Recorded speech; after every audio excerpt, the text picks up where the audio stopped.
if you look at where construction is headed, one thing is clear that concrete product manufacturing is becoming a very strong business opportunity. A growing business opportunity. And the first reason starts with the demand, whether it roads, housing, railways or industrial projects, all of requires concrete products. And with urban growth and continuous government spending, this demand is not cyclical, it's a constant. Now understand, once your plant is set up in the right manner, which is machine, materials, manpower and mixed design, production becomes stable, quality becomes consistent and output becomes predictable.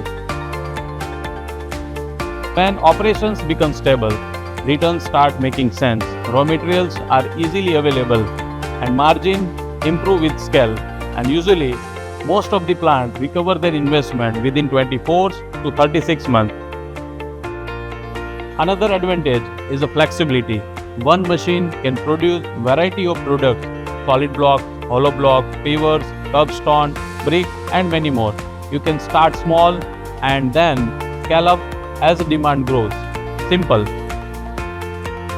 Lastly, once you establish yourself in your region, competitions become limited and your position becomes more stronger over the time. Now, when you look at the bigger picture, demand, stable operations and scalable growth, concrete block manufacturing business definitely looks like a real deal.